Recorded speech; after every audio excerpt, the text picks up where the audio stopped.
Hello, ladies and germs, and welcome to another video. I am in no position to be in front of this camera, but I've got to say something. So, in the meantime, excuse me,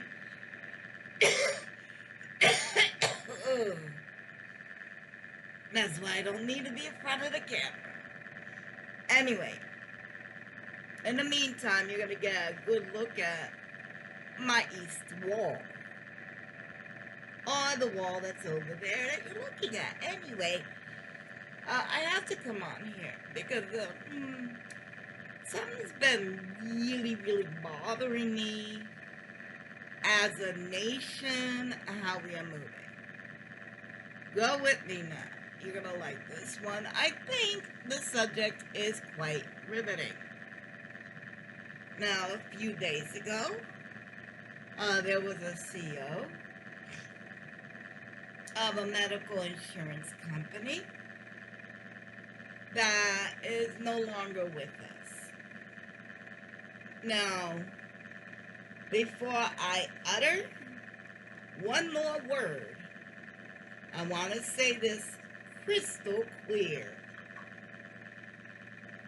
Under no circumstance, none is violence or extremism ever accepted. I feel bad for the wife. I feel bad for the children involved.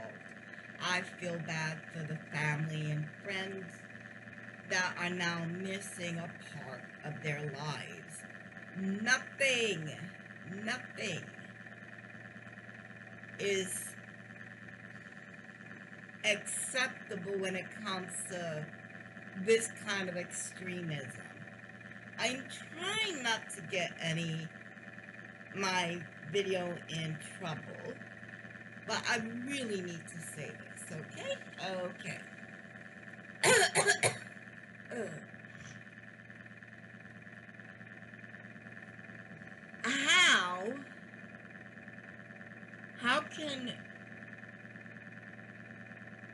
How should I say this?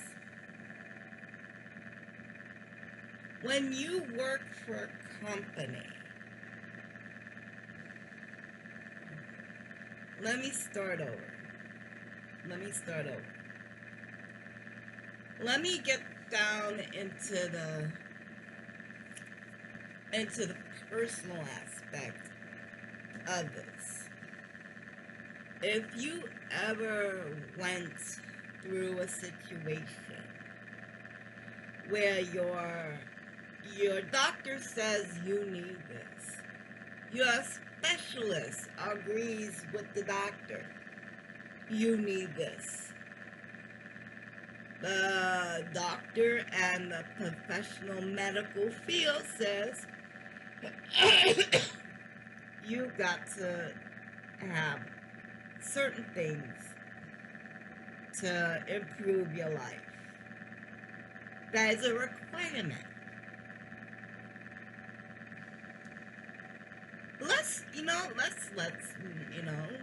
I'm gonna go back to this example that I just remembered about. But anyway, your doctor now has to admit paperwork to a bunch of people that don't have any experience in the field, that are not doctors, that are not trained, or they don't even have their first aid license, nothing. They're businessmen. They're there to make money for a company. That's it. So your doctor, your specialist, the medical people that examine you says you need this. The paperwork goes to a board. And they say, you know what? The business part, deeming not necessary. We deem that you can use this instead and get the same outcome. When your doctor, who knows you and your body, says, no, if that would have worked, I would have prescribed that or chose that path to begin with. Or it could have been, someone you knew, and maybe not yourself, but a family member. Or a family member or co-worker of a co-worker, In other words, we all know somebody that the doctor says you need this. And the health insurance says, no, you don't have to have it. And you're looking at your doctor's looking at you, it's like, what the heck? This cannot be real. These people don't even know you, or your friend, or your other family member, or the co-worker of your family member.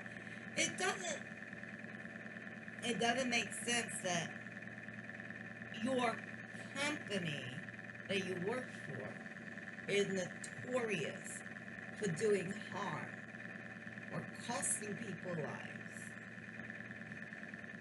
for not eons, but for years and years and years. Again, the outcome that happened a few days ago, I do not condone that.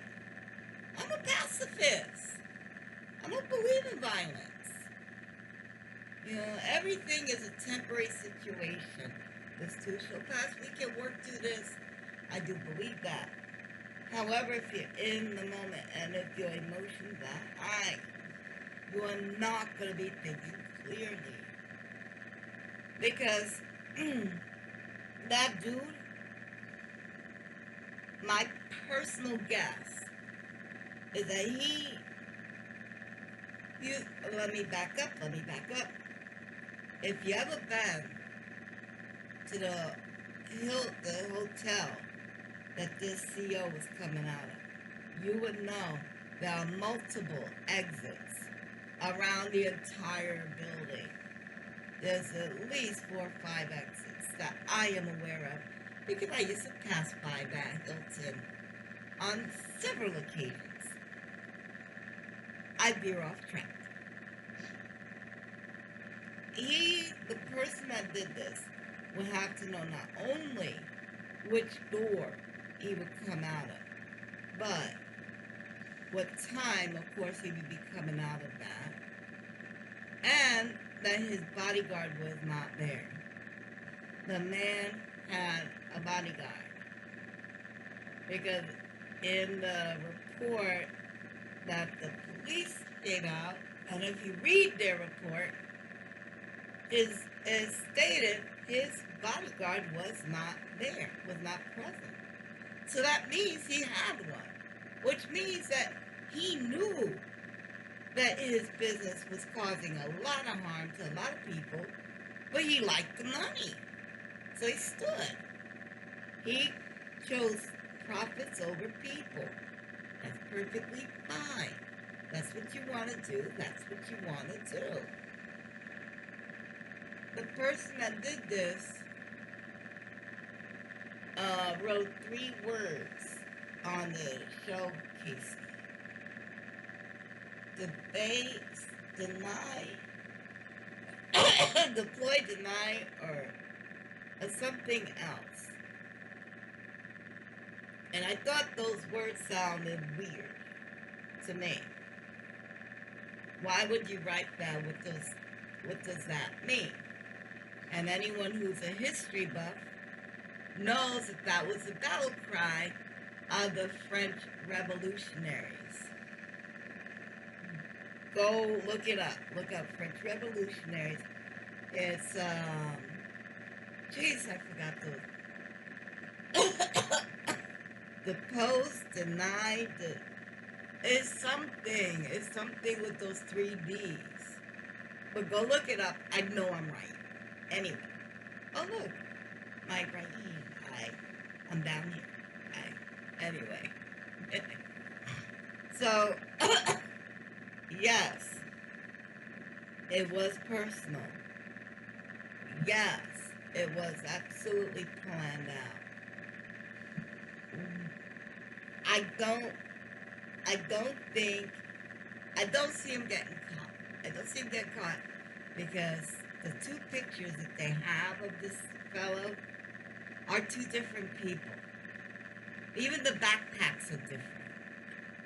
If you notice, people don't notice, but the two pictures, he's the wrong shape on the face, and the backpacks are totally different. So it could not be the same person, in my opinion. Okay, in my opinion. Um, all I could, but what's bothering me about this whole thing is how we as a society are acting, how we are behaving. We're acting like, oh well, we have become so adjusted to violence every day. Every day we're watching our little, those little kids that are having we'll call it safety drills in their schools for active people running the hallways. If you understand, you understand. We have so many years, we have generations that grew up with this. So when we as a nation hear that someone else has been downed, in the middle of or in broad daylight, we have definitely hit a low. And so my proposed question to the powers that be, what the hell did you expect? What do you expect? For decades, people, the poor, especially the poor, have been picked off like flies in the night, and just one after the other. People that could have gotten life-saving, procedures, medications, and you went to your AI of all people, of all programs. They put the medical questions in AI, and AI decided if they got that coverage or not. What the hell were you expecting? This is what you train your citizens to behave. Now, when something happens like this, all we are doing is like, oh well, it costs people lives. Oh well, you're just getting it back. Oh well, it happens. Sorry for the wife, sorry for the kids, but oh well. My God, what the hell have we become? Maybe. I don't think it will. Honestly, I don't think it will. I don't think it'll change the behavior of how poor people are treated in society. If anything, I think it's going to get worse because now the powers that be, are going to tighten the rings, if you understand. Again, you understand. So, my suggestion, and again, this is my suggestion, get you a home health aid remedy. There are plenty of books. Buy some books before they ban this one too. There are plenty of books. Look under apothecary. I'm going to try and find a book to put down in the description below. It's called Apothecary, and it basically has like 99% of remedies that you're going to need. So that if you do get denied, if healthcare does become out of your reach, you have a way to at least remedy yourself. Like what back what our grandparents used to do before they ran to the doctors. Yeah. Sometimes I think we need to go back to that self-sufficient. They can't hold you to a system if you're not dependent on the system. Just thoughts anyway, just my opinion. All my opinion, my thoughts, my rambling. Does not reflect the thoughts or opinion of anyone else. Just my own. Anyway, I just have to say that as a society, I'm just so devastated that this is how far we came. But then again, when the powers that be, when the rich autocrats decide they don't care, well, that's the response you get. But I do want to finally say, I do feel bad for the wife, for the children that lost their husbands and father. Because even though the company was shady and all get out, those kids now have to grow up without a father. And that has to hurt. That has to hurt for them. And those are the only people that I care for. The kids that have to suffer. Anyway, those are my thoughts. Let me know what you think. Add your own thoughts to the bottom and in the comments below. I would love to know what you think. And if you don't mind sharing me out, I wouldn't mind hearing what other people had to think. Till next time, guys. We're gonna hope for the best. We're gonna prepare for the worst. I guarantee you, we're all getting up somewhere in the middle. Till next time. Bye.